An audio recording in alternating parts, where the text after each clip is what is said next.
Hello friends, welcome to my YouTube channel law classes by Monika. आज का हमारा topic है प्रोपोज़ल। प्रोपोज़ल क्या है, प्रस्ताव क्या है, उसके एसेंशियल एलिमेंट्स कौन कौन से हैं और प्रस्ताव का प्रतिसंहरण कब पूर्ण होता है। अगर आपने हमारे चैनल को सब्सक्राइब नहीं किया है तो प्लीज़ सब्सक्राइब कर दीजिए, बेल आइकन ज़रूर प्रेस करिएगा ताकि आगे आने वाले वीडियो आप तक आसानी से पहुंच सके। प्रस्ताव क्या है? प्रस्ताव को प्रस्थापना भी कहते हैं। प्रस्ताव किसी करार अथवा संविदा का प्रथम चरण है। इसके बाद स्वीकृति का उद्भव होता है। प्रस्ताव और स्वीकृति मिलकर वचन बनते हैं और इसके बाद करार का गठन होता है। प्रस्ताव की परिभाषा धारा 2 में परिभाषित किया गया है। जब एक व्यक्ति किसी बात को करने या करने से प्रवृत्त रहने की अपनी रजामंदी किसी अन्य व्यक्ति को इस दृष्टि से प्रकट करता है कि ऐसे कार्य या प्रवृत्ति के प्रति वह अपनी अनुमति दे दे। कोई व्यक्ति किसी कार्य को करने या न करने की किसी दूसरे व्यक्ति को इस दृष्टि से प्रकट करता है कि वह दूसरा व्यक्ति उस कार्य को करने या न करने के लिए अनुमति दे दे। एक व्यक्ति जिसे किसी प्रस्तावक या प्रस्थापनाकर्ता कहा जाता है किसी अन्य व्यक्ति से अपनी इच्छा या रजामंदी प्रकट करता है। प्रस्थापना में कोई प्रस्थापनकर्ता किसी अन्य व्यक्ति से अपनी इच्छा या रजामंदी प्रकट कर सकता है। दूसरा है, ऐसी इच्छा किसी कार्य को करने या न करने के संबंध में होती है। ऐसी इच्छा किसी कार्य को करने या न करने के लिए अन्य व्यक्ति की अनुमति प्राप्त करने के लिए होती है। उदाहरण से समझते हैं, एक व्यक्ति का है जो 75,000 रुपये में बाइक बेचना चाहता है और इसी उद्देश्य से वह अपनी इच्छा ख के सामने प्रकट करता है कि वह उसे क्रय करने की अनुमति दे दे, तो क की इच्छा को ही हम प्रस्ताव कहा जाएगा। जो व्यक्ति प्रस्ताव करता है उसे प्रस्तावक कहते हैं और जो व्यक्ति को प्रस्ताव दिया जाता है उसे प्रस्तावकर्ता कहते हैं, जिसको ऑफरी कहा जाता है। हर प्रस्तावक को ऑफरर कहा जाता है या प्रॉमिसर कहा जाता है। इसमें होता है किसी व्यक्ति को कोई कार्य करना या ना करना है, दूसरे व्यक्ति को अनुमति प्राप्त करने के लिए की जाती है। प्रस्ताव के आवश्यक तत्व है 2 पक्षकारों का होना। प्रस्ताव के लिए 2 पक्षकार अथवा व्यक्तियों का होना आवश्यक है, क्योंकि एक व्यक्ति द्वारा दूसरे व्यक्ति के समक्ष किसी कार्य को करने या न करने की इच्छा प्रकट की जाती है और अन्य व्यक्ति की अनुमति प्राप्त की जाती है, और यह तभी संभव है जब 2 व्यक्ति हो। एक व्यक्ति में प्रस्ताव नहीं हो सकता है। प्रस्ताव का किसी कार्य को करने या न करने के लिए होना। प्रस्ताव किसी कार्य को करने या न करने के लिए होना आवश्यक है, अर्थात यह केवल एक कथन मात्र नहीं होना चाहिए। प्रस्ताव की भाषा इस प्रकार की होनी चाहिए कि दूसरा व्यक्ति उसे आसानी से समझकर अपनी अनुमति प्रदान कर सके। पक्षकार प्रस्ताव के लिए 2 पक्षकार का होना और किसी कार्य को करने या न करने के लिए होना। तीसरा है, प्रस्ताव का उद्देश्य किसी अन्य व्यक्ति की अनुमति प्राप्त करना होना चाहिए।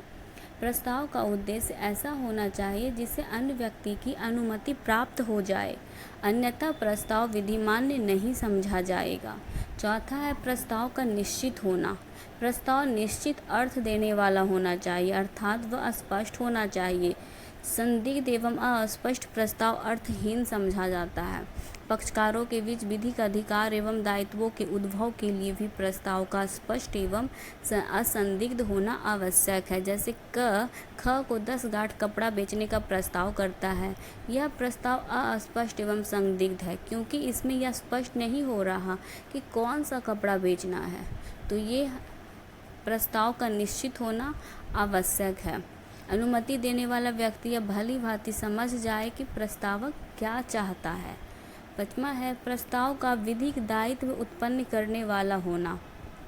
प्रस्ताव इस प्रकार का होना चाहिए कि जिससे दोनों पक्षकारों के बीच विधिक दायित्वों का सृजन हो जाए।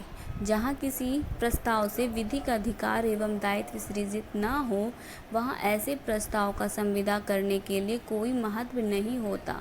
जैसे किसी को भोजन पर आमंत्रित करना या सिनेमा जाने का प्रस्ताव करना।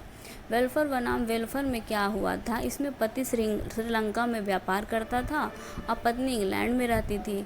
पति ने अपनी पत्नी को वचन दिया कि जब तक वह स्वास्थ्य लाभ के लिए इंग्लैंड में रहेगी तब तक वह उसे एक निश्चित धनराशि भरण पोषण के रूप में देता रहेगा। इस प्रस्ताव से पक्षकारों के बीच कोई विधिक अधिकार या दायित्व सृजित नहीं होता है, तो इसे प्रवर्तनीय नहीं करा सकते हैं। प्रस्ताव का संसूचित किया जाना। विधि मान्य संविदा के लिए यह आवश्यक है कि उसे प्रस्ताव ग्रहीता को विधितया संसूचित किया जाए। संसूचना लिखित या मौखिक हो सकती है। यह डाक, टेलीफोन, टेलीग्राम, फैक्स आदि के माध्यम से भी किया जा सकता है। आवश्यक मात्र यह है कि प्रस्ताव ग्रहीता के ज्ञान में आ जाए। 7वां है शर्तों का स्पष्ट एवं पठनीय होना। प्रस्ताव की शर्तों का स्पष्ट एवं पठनीय होना आवश्यक है। यदि शर्तें पठनीय नहीं है तो प्रस्ताव अर्थहीन हो जाता है। जैसे लॉटरी टिकट को ही देख लो। विशेष सचिव, वित्त विभाग, राजस्थान सरकार बनाम जी वेंकटरमन के बाद मामले में क्या हुआ, निर्धारित किया गया कि यदि लॉटरी टिकट के पीछे अंकित शर्तें इतने छोटे शब्दों में हो कि उन्हें पढ़ा ना जा सके तो उनका पालन नहीं करवाया जा सकता।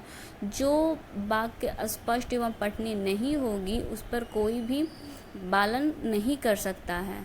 इसमें एक बात है, MP Abdul Hamid and company बनाम तमिलनाडु सप्लाईज कॉरपोरेशन के मामले में यह कहा गया कि यदि किसी पक्षकार ने शर्तों को पढ़कर हस्ताक्षर किया है तो वह बाद में उन शर्तों के अपठनीय या अस्पष्ट होने का दावा नहीं कर सकता है। 8वां है सामान्य का प्रस्ताव का सामान्य विशिष्ट होना।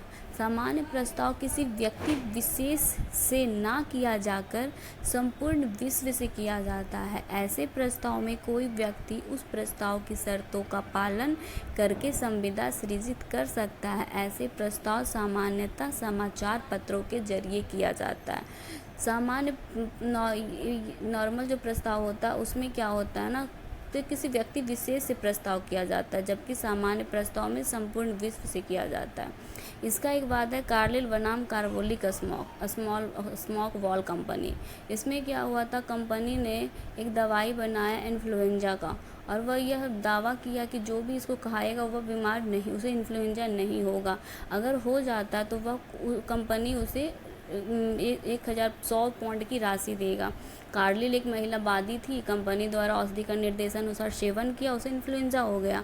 कार्लिल ने कंपनी के विरुद्ध 100 पाउंड का राशि का क्लेम किया। कंपनी यह तर्क दिया कि वादी के सक्षम कोई प्रस्ताव नहीं किया गया था, अतः वह पुरस्कार पाने के हकदार नहीं है।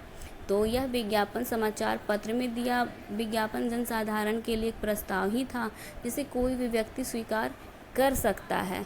तो वादी ने कंपनी के तर्क को नकार दिया, कहा कि समाचार पत्र में दिया गया था जो यह प्रस्ताव है जिसे कोई भी व्यक्ति स्वीकार कर सकता है।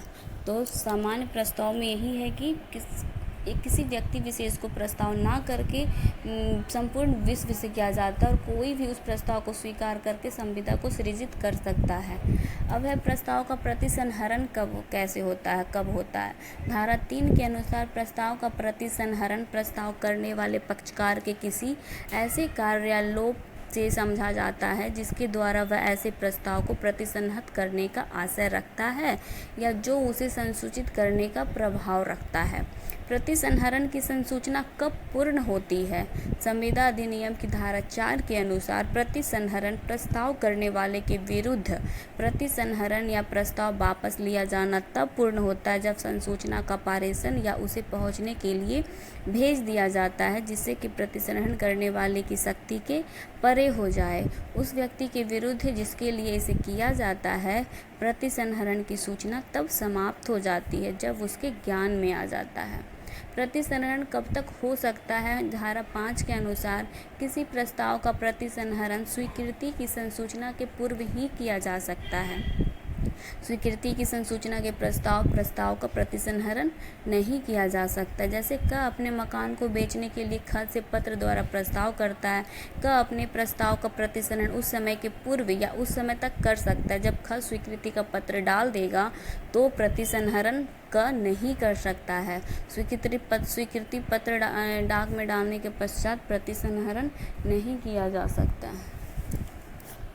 Thanks for watching my video. Thank you. और अगर आपको हमारा वीडियो पसंद आए तो प्लीज़ लाइक करना नहीं भूलिएगा और सब्सक्राइब करना नहीं भूलिएगा।